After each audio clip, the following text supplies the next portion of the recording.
We now go to our reporter Laura Windsor with a story on bronchoscopy.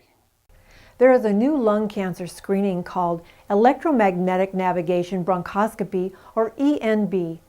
As Dr. Ziad Tannous of Desert Comprehensive Cancer Center tells us, with this technology, doctors can reach areas in the lungs that were not accessible through conventional bronchoscopy. What bronchoscopy is basically a little camera with a channel cord that goes down and visualize the airway from the inside. The bronchoscope, which is the old bronchoscopy, would go down, you go through the main airway, the trachea or the windpipe, and then it branches out, and then you're able to go maybe beyond the third, maybe the fourth, fifth generation if you're lucky with the smaller scopes, and that's as far as you could go. The new bronchoscopy technology, which is the ENB, Electromagnetic Navigation Bronchoscopy, is where we first do the CT scan of the chest. Second, we plan the procedure ahead of time, so we know where the lesion, where we are, and how we're going to get to the lesion. And three, the actual procedure. So when the actual procedure takes place is where we bring in the patient, put them under sedation, sedate the patient, make them comfortable. Sometimes you need general anesthesia.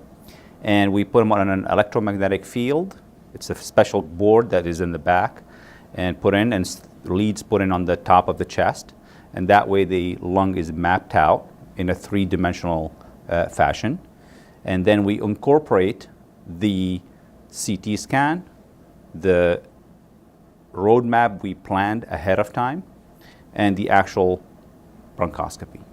Now we're able to find smaller and smaller lesions early in the course of the disease. In the past, we used to look at the small lesion, and we have limited options. An option of waiting and doing what we call serial CT scan every few months and monitor that lesion. The second option used to be doing what we call a transthoracic needle aspirate, where we go from the outside of the chest wall.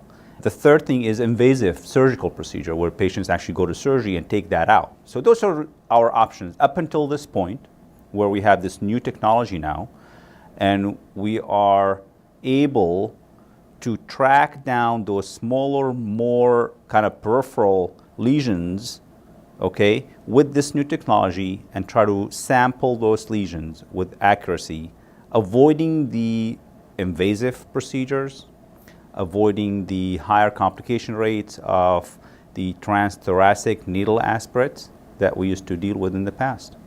Once we are able to sample, have a diagnosis, then we come back to the patient and discuss it again as a team and see what's the best approach, because we still have to, after making the initial diagnosis, we have to stage the cancer, if it is cancer, and then we need to assess the patient's physiology and see if they're able to go to certain treatments over the other and which one is the best approach. Sometimes surgery is the best approach. Sometimes it's a combination of surgery and chemotherapy, and sometimes it's radiation therapy or any combination of those three. Now we are able to diagnose lung cancer in a much earlier stage, and by doing so, we're able to save lives and improve their mortality and their quality of life.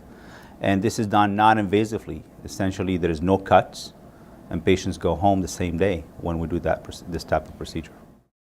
Lung cancer screenings are meant to find the disease before any symptoms are present, so make sure you get the proper screenings early to minimize complications later.